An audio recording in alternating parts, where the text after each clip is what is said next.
fleksibel, semua bisa diatur. Soal yang mau nabung ada orang nabung.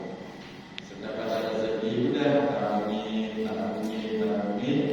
insya Allah tak bisa Allah sabar. Kalau nabungnya di rumah pakai mulu, iya, nggak jadi. Dan kita tabungannya itu fleksibel, mau berapa bulan, berapa tahun terserah sesuai dengan kebutuhan kita. Baik, sehingga nanti mungkin beberapa kali akan dulu beberapa menit, dan kita kalau ini 13 hari rutenya dari Bandara Soekarno-Hatta kita ke Mesir. Kita berziarah ke Mesir karena di sana ada banyak ulama-ulama hebat seperti makam Imam Syafi'i, makam yang kita ikuti itu makamnya ada di Mesir. Terus Imam Bushiri itu yang mempunyai perangan Buddha yang sering kita baca, itu makamnya di sana. Ada di makam Imam Jalaluddin As-Suyuti, pengarang kitab Tafsir Jalalain yang kita kaji, itu juga di sana. Dan masih banyak lagi. Kita ke sana ziarah tempat baru yang dibuka. Bukan ziarah ke makam Fir'aun, bukan. Di sana kan ada Fir'aun juga. Nah, kita ke sana. Di situ baru ke Makkah, ke Madinah, selanjutnya ke Jeddah. Jeddah langsung ke Indonesia, insyaallah total 13 hari kembali ke Indonesia. Pokoknya sampai ke sana. Baik, yang kami dilakukan Allah, kembali kita kembalikan kajian kita Nasrul Muda. Pada pertemuan yang lalu kita sudah membahas tentang maqalah yang kelima, yaitu tentang nasihat dari Sayyidina Ali radhiyallahu anhu. Tapi belum selesai, sekarang kita lanjutkan. Bismillahirrahmanirrahim. Wala khayra fi ilmin la baraka fiha. Wala khayra, dan tidak akan ada kebaikan fi ilmin, di dalam sebuah ilmu. Apapun ilmu yang kita kaji tidak akan ada kebaikan. La warqa, ketika tidak ada sikap waraq fihi, di dalam ilmu tersebut. Waraq itu apa? Waraq itu adalah sikap kehati-hatian. Dia tidak jatuh dalam perkara syubhat, apalagi yang haram. Orang mencari ilmu, dapat ilmu, tapi sikapnya tidak waraq, maka ilmunya tidak ada kebaikan di dalamnya. Orang yang punya ilmu harus punya sikap waraq atau wirari. Artinya dia menjaga betul, jangan sampai jatuh syubhat apalagi haram. Ketika dia harus bekerja, dia memastikan pekerjaannya itu memang halal. Ketika dia harus makan, minum, dia memastikan betul bahwa yang dikonsumsi ini benar-benar halal. Tidak ngawur, tidak sembarangan, tidak sembrono. Itu namanya orang warok. Enggak apa aja ditelan, disikat, enggak. Dia mikir status hukumnya apa, halal haram. Ini hak siapa? Hak saya bukan orang lain. Jangan sampai memakan hak orang lain. Jadi sikapnya sangat hati-hati. Orang punya ilmu kok sikapnya warok, baru di situ ilmunya ada kebaikan.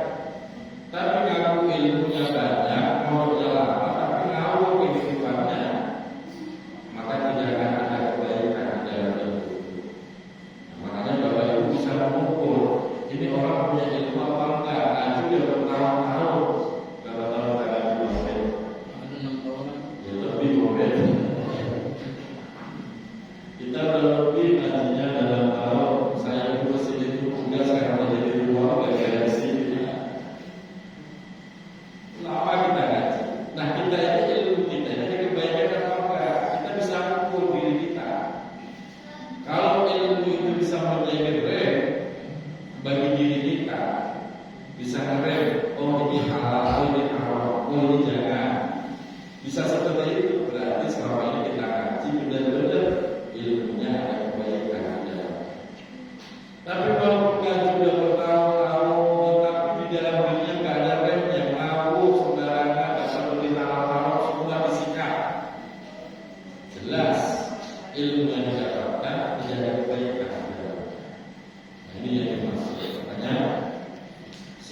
orang itu. Fadilah keutamaan Bapak Ibu. Ketika ada orang tua, dia betul-betul hati-hati di dalam bersikap, di dalam bicara, di dalam mencari nafkah rezeki, hati-hati betul. Maka orang tua semacam itu Bapak Ibu akan diberikan anugerah, yaitu keturunan yang soleh, yang solehah, yang hebat. Biasanya seperti itu. Tapi kalau ngawur, maka keturunannya akan rusak. Rusak, hobi maksiat, kejahatan maksiat itu nggak pernah taat, malas kepada.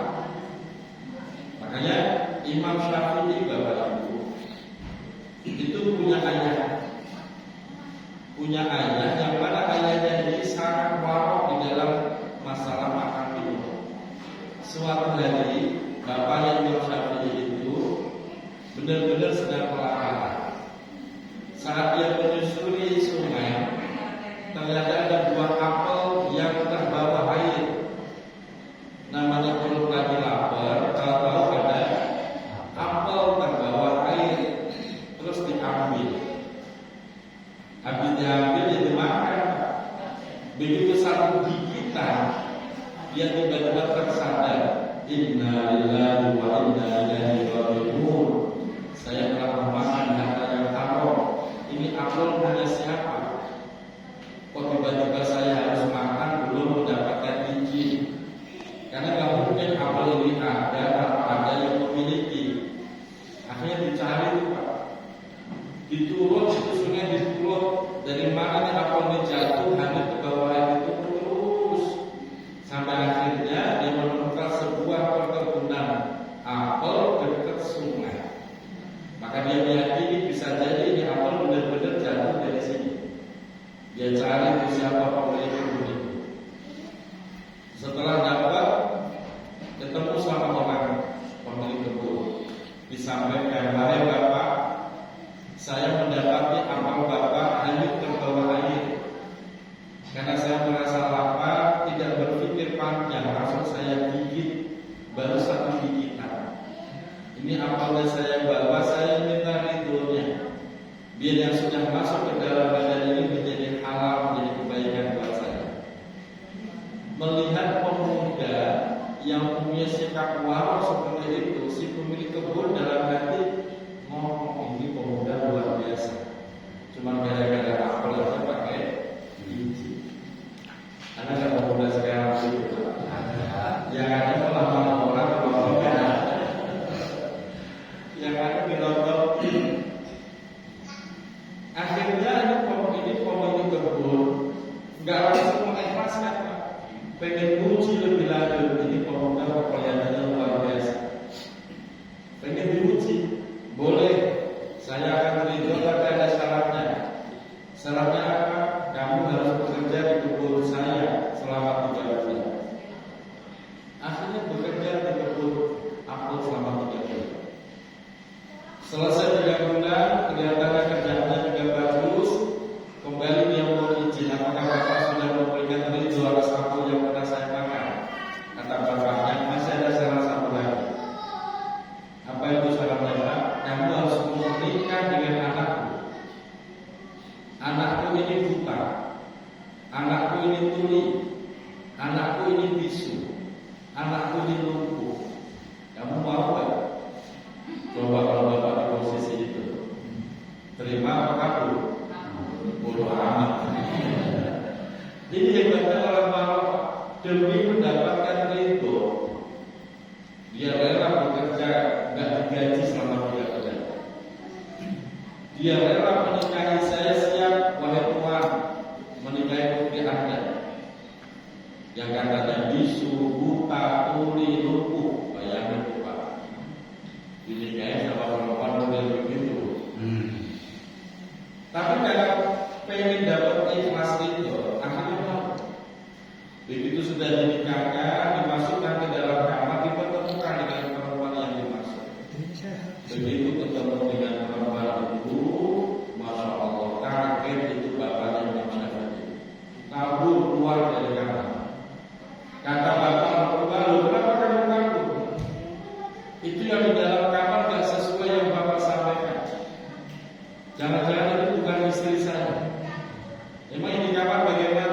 Jadi kamu itu perempuannya cantik, matanya melek, mulutnya bisa ngomong, nggak tuli, nggak lumpuh. Lalu perempuannya bilang, anakku tuli artinya tidak pernah mendengarkan kemaksiatan. Anakku bisu, nggak pernah ngomong kemaksiatan. Anakku buta, nggak pernah melihat kemaksiatan. Anakku lumpuh, nggak pernah mendatangi kemaksiatan. Itu rezeki, itu istri. Subhanallah. Dapat istri yang cantik, yang soleh. Barokahnya apa? Bersikap halal. Dari situ lahirlah Imam Syafi'i. Imam Syafi'i ulama yang paling hebat, sehingga mazhab terbesar di dunia itu mazhab Syafi'i. Mazhab Syafi'i umur 7 tahun sudah hafal Al-Quran, umur 9 tahun sudah hafal hadis, ribuan hadis, 9 tahun. Umur 10 tahun, 11 tahun itu sudah memberikan fatwa. Luar biasa. Itu barokahnya punya orang tua yang hati-hati betul dalam masalah halal dan haram. Makanya kalau kita kepengen punya anak yang bakal solih, yang hebat nantinya, jaga nafkah rezeki yang kita berikan kepada anak kita. Jangan sampai keluarga kita diempati dengan barang-barang yang haram. Nanti jadi anak yang beres. Ini pelajaran penting. Jadi jangan gara-gara kepepet, akhirnya nyolong, gara-gara tergiur dengan rupiah, akhirnya menghalalkan segala jangan. Dampaknya itu panjang. Dampaknya panjang, anak kita rusak. Nanti anaknya anak kita itu rusak semua. Sehingga generasi kita rusak. Gara-gara bapaknya nggak peduli halal dan haram. Maka ini dijaga betul. Demi apa? Demi menjaga keturunan yang soleh dan soleh. Kalau kita punya keturunan soleh-solehah, peluang masuk surganya gampang. Sebab kenapa? Orang tua itu dipengaruhi kesolehan anaknya. Besok kita mati, tapi anak kita masih soleh, bapak terus kebagian pahala kesolehan anak kita. Sebaliknya, kalau kita punya anak rusak, sholat gak mau, masukannya nongkrong, mabuk, judi segala macam, bapak mati malah nyesek, nambah usahamu, mau berbeda deh. Maka perhatikan urusan rezeki bencana. Ini disebut halal. Bapak Ibu dirahmati Allah, selanjutnya wala khayra fi malin la saqawata fihi. Wala khayra, dan tidak ada kebaikan fi malin, di dalam suatu harta, suatu kekayaan. Tidak ada kebaikan la saqawata, ketika tidak ada saqwa. Saqwa apa? Kedermawanan fihi, di dalam harta tersebut. Berapapun banyak harta yang kita miliki, tapi kalau kita pelit, tidak mau berderma dengan harta itu, maka itu harta tidak ada kebaikan dan tidak bisa membawa kebaikan. Justru yang terjadi harta itu adalah harta yang menjadi harta yang buruk dan akan menimbulkan keburukan bagi pemiliknya. Kita punya harta banyak, tapi pelit, yang mau berderma, tunggu Pak, Bapak akan disiksa dengan harta itu sendiri. Ujian datang terus, kelihatannya kan duitnya banyak, kelihatannya nyari rezekinya gampang, tapi ujian, fitnah akan datang bertubi-tubi seakan-akan gak ada selesainya. Kita disiksa dengan harta itu sendiri kalau kita tidak mau berderma dari harta yang kita miliki. Oleh karena itu, biar harta kita berkah, penuh dengan kebaikan dan membawa kebaikan bagi pemiliknya, maka pastikan kita berderma sahwa, berderma dari harta tersebut.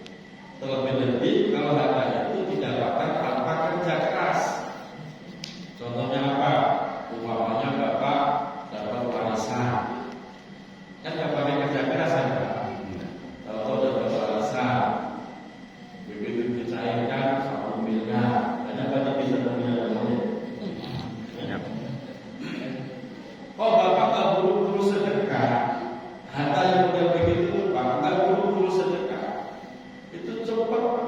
merusak diri kita, harta itu juga cepat habis. Harta yang kita miliki sebelumnya ikut terbawa habis.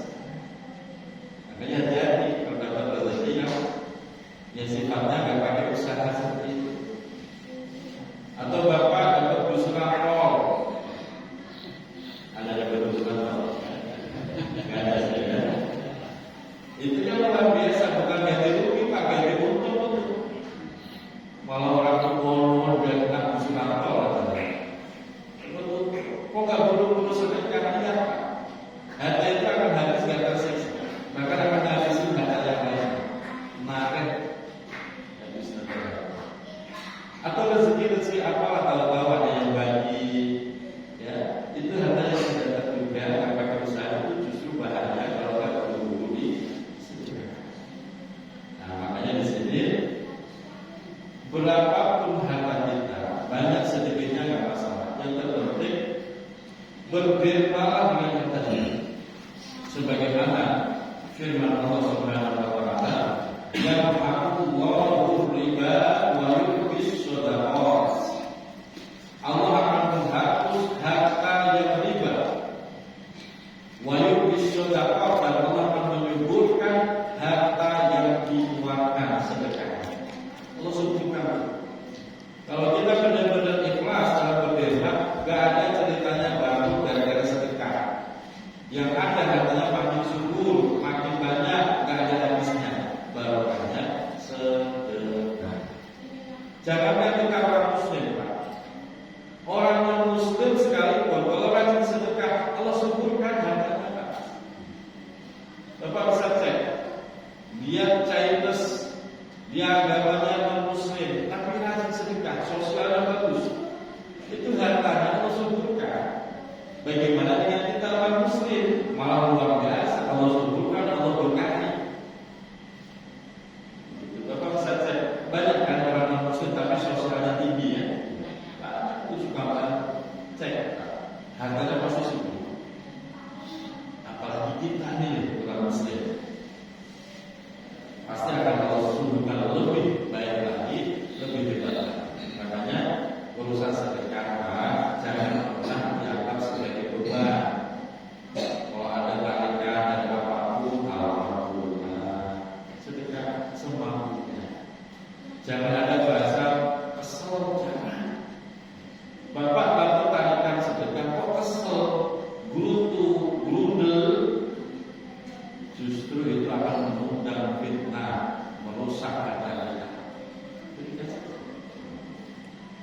Nah itu caranya biar kita ada kebaikan di dalamnya dan memberikan baik untuk kita sebagai manusia. Amin ya Allah. Selanjutnya, wala khayra fi ikhwatin la hifdha fiha. Wala khayra, dan tidak ada kebaikan fi ikhwatin, di dalam persaudaraan, la hifdha, yang tidak ada hifdha. Hifdha itu apa? Saling menjaga. Fiha, di dalam persaudaraan tersebut. Walaupun kita punya saudara kandung, tapi kok gak saling menjaga, pasti hubungan persaudaraan itu gak ada baik-baiknya, Pak. Betul. Persaudaraan yang baik itu saling menjaga. Menjaga apa? Menjaga kehormatannya, menjaga aibnya, menjaga kekurangannya. Jangan malah dirusak, kehormatannya dirusak, aibnya disebar luaskan. Persaudaraan kemudian begitu, pasti gak ada baik-baiknya. Maka kalau pengen persaudaraan kita itu baik, membawa kebaikan di dunia sampai di akhirat, maka pastikan kita harus bisa saling menjaga. Karena sesungguhnya setiap manusia itu pasti punya kekurangan. Kita punya saudara, pasti ada kekurangan dia. Nah kita jaga itu, jangan sampai kita bongkar itu kejelekan kekurangannya. Kita jaga. Termasuk persaudaraan itu tidak hanya masalah hubungan keluarga, termasuk pertemanan, itu bisa menjadi saudara kalau bisa saling menjaga. Makanya banyak kasus orang lain tapi rasanya seperti saudara.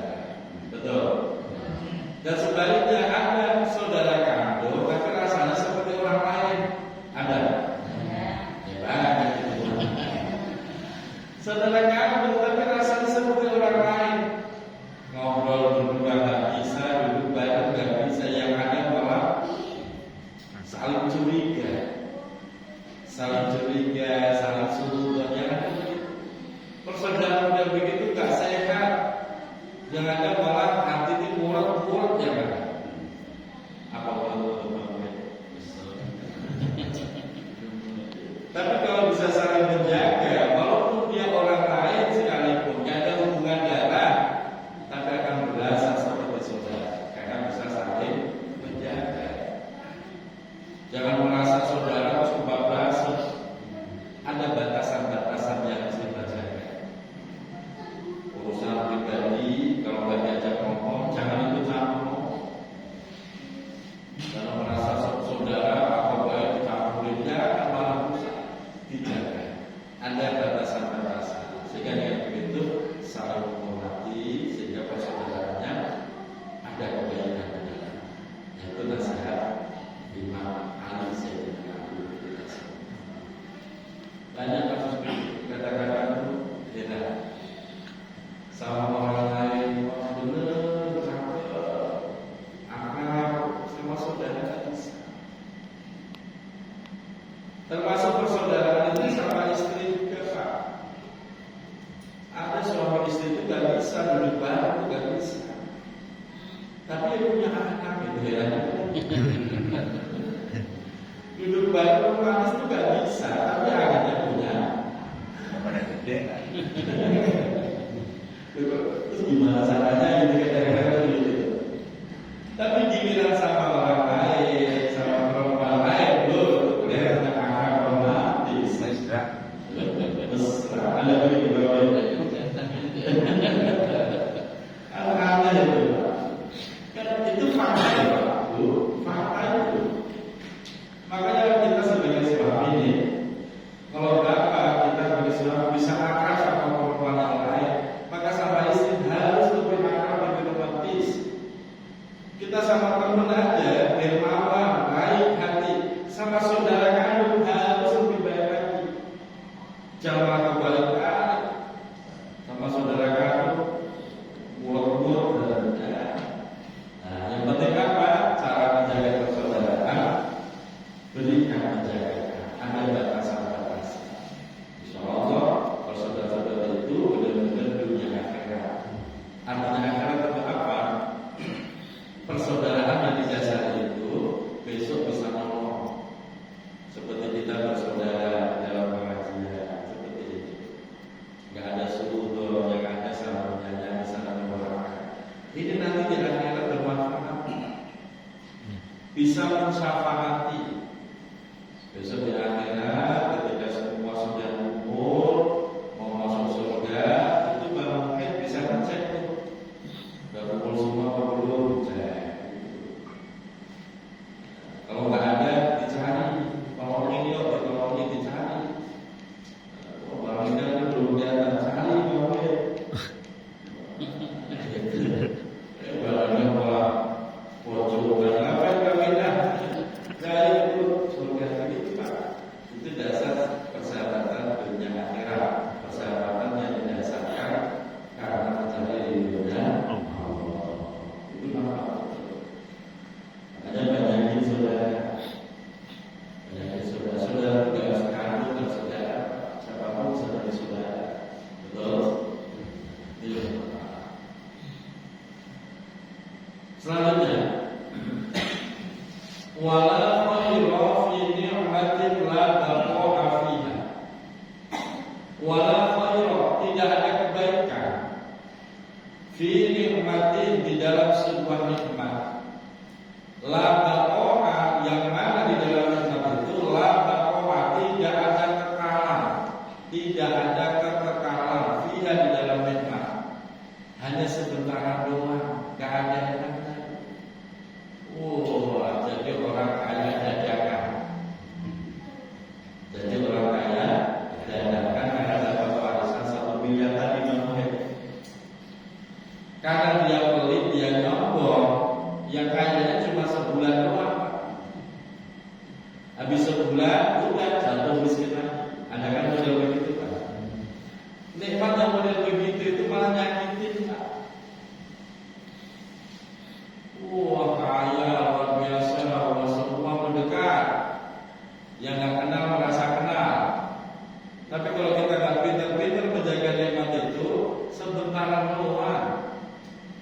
tahun, 3 tahun, jatuh bangkrut, miskin lagi. Semua menjauh. Senang apa sedih? Nyesek. Dulu yang biasanya ke rumah tiap hari, sekarang menjauh. Dulu yang merasa akrab, sekarang merasa gak kenal. Nikmat yang seperti itu gak ada baik-baiknya. Maka kita kepengen nikmat yang sudah Allah berikan ini awet. Bahkan kalau perlu sampai 7 turunan, kan gitu ya. Nikmat seperti itu stabil Pak. Kaya banget enggak, miskin banget juga enggak. Stabil. Semua yang penting semua beres. Nikmat seperti itu yang bagus, yang penting stabil. Jangan kalau naik terus jatuh lagi, malah nyesek. Nah itulah nikmat yang baik. Jadi ada kenikmatan itu awet, bisa dirasakan, dibuat betul untuk ibadah kepada Allah Subhanahu wa Ta'ala. Caranya bagaimana biar nikmat kita awet?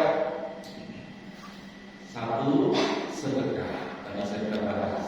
Biar nikmat kita awet, maka rajin-rajinlah sedekah. Yang kedua, jadikan nikmat itu alat untuk ibadah. Jadi jangan sayang kalau udah urusan ibadah, jangan sayang. Ini ada orang rajin kerja siang malam, tapi diajak umroh loh, nggak pernah mau Pak. Bukan karena takut naik pesawat, dia pikir umroh berapa duit ya 35%. Sayang, itu beli BCF nambah dikit. Begitu aja mungkin aja Pak. Orang seperti itu nanti bisa dilihat gak bakal awet nikmatnya. Buat ibadah aja sayang. Dia punya baju bagus-bagus hanya untuk kondangan doang sampai tamat jalan-jalan. Giliran sholat udah seadanya. Seperti itu. Nah orang seperti itu nikmatnya gak bakal awet. Akan takut habis. Dan banyak kasus Pak. Anak ditinggalin warasa, kontrak masuk itu marah. Tapi kalau dia nggak pinter, habis itu nikmat, betul. Dan terus ujung-ujungnya tuh anak ngontrak lagi. Kenapa? Itu salah jalan. Makanya di sini nikmat yang baik itu nikmat yang awet. Dan cara yang baik itu buat sedekah dan gunakan untuk ibadah kepada Allah. Sehingga saya itu Pak punya kebiasaan. Gak tahu untuk Bapak ini baik apa tidak. Kebiasaan saya nih dibagi orang pakai baju baru. Itu sebelum dicuci saya buat sholat Pak. Sebelum dicuci saya buat sholat. Saya buat ngaji dulu. Baru kalau udah dicuci. Kalau Bapak biasanya gimana? Cuci dulu apa buat ibadah? Cuci dulu kan. Kalau saya kan ini dibagi lidah, karena yang bagaimana dibagi. Belum dicuci sudah saya pakai. Saya ingin memastikan bahwa setiap nikmat yang Allah berikan kepada saya pastiin buat ibadah. Jadi sebelum dicuci saya buat ibadah dulu. Dan biasanya nikmat seperti itu baru kapan? Bersih dicuci.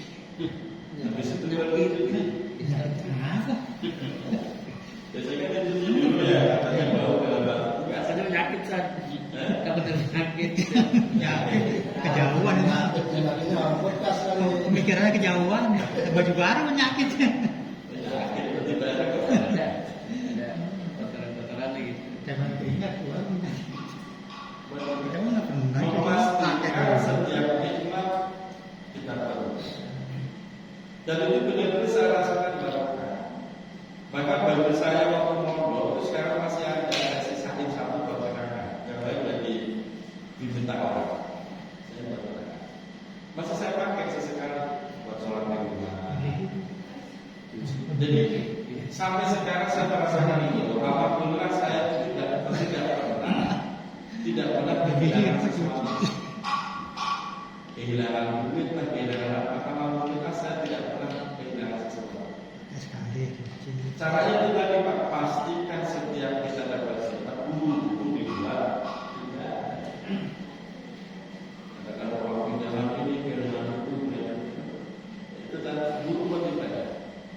Nanti Allah kasih awal pada sampai akhirnya kita ada yang senang sedekah. Coba yang tadi juga dulu, ya. Buat semua, tapi jangan lupa caranya cocok dulu. Jadi baru maksudnya itu baru caranya. Masalah berangkat terus dicuci. Terakhir, wala khayra fi du'ain la ikhlasa fi wala khayra, dan tidak ada kebaikan fi du'ain, di dalam doa. Kita sering doa yang mana doa tersebut la ikhlasa, tidak ada keikhlasan fihi, di dalam doa. Kalau doa itu ikhlas, artinya ikhlas itu apa? Satu, jangan ngotot. Pokoknya ini ya Allah, jangan ngambil ngotot. Memaksa Tuhan, memaksa Allah, nggak boleh. Yang kedua, jangan mendikte Allah. Itu namanya kata Allah, saya pengen yang motor, yang mereknya ini, modelnya ini, tahunnya begini. Itu kan mendikte Tuhan. Malah nggak ada kebaikan. Termasuk minta anak. Saya tuh bapak ibu, anak saya 1, 2, 3. Itu saya nggak pernah minta. Gak pernah minta harus laki itu, enggak, terserah Allah. Ya Allah, berikan saya mau, terserah Allah. Yang penting kalau laki ya soleh, kalau bapak soleh, anak pertama dikasih Allah. Alhamdulillah. Hamil kedua juga begitu, kita nggak berani minta, pokoknya terserah Allah. Yang penting kalau laki ya soleh, kalau bapak soleh. Kedua begitu, ketiga begitu. Baru yang keempat ini saya memberanikan diri. Yang keempat, saya memberanikan diri ketika 10 tahun, 2 tahun yang lalu, 3 tahun yang lalu, saya memberanikan diri, ya Allah. Saya bilang begini, di Makkah saya bilang begini, ya Allah, Engkau telah memberikan amanah untuk pesantren. Saya kepingin nanti ada generasi yang bisa meneruskan ketika saya sudah mati. Kalau Engkau ridho, ya Allah, berikan keturunan anak yang keempat ini laki-laki, ya Allah. Baru saya berani, alhamdulillah diijabah anak keempat lahir. Begitu lewat terakhir kata budanya udah ya anak terakhir. Artinya apa? Kita jangan mendikte Allah. Yang baik menurut kita belum tentu baik menurut Allah. Ntar bila dikabulin aja, kesel kita, ya kok ternyata begini. Ini kan permintaan Allah sendiri. Maka jangan mendikte Allah yang ikhlas. Ya Allah, saya minta rezeki, ya Allah, yang banyak, yang barokah. Dari mana terserah Allah, ya Allah. Begitu.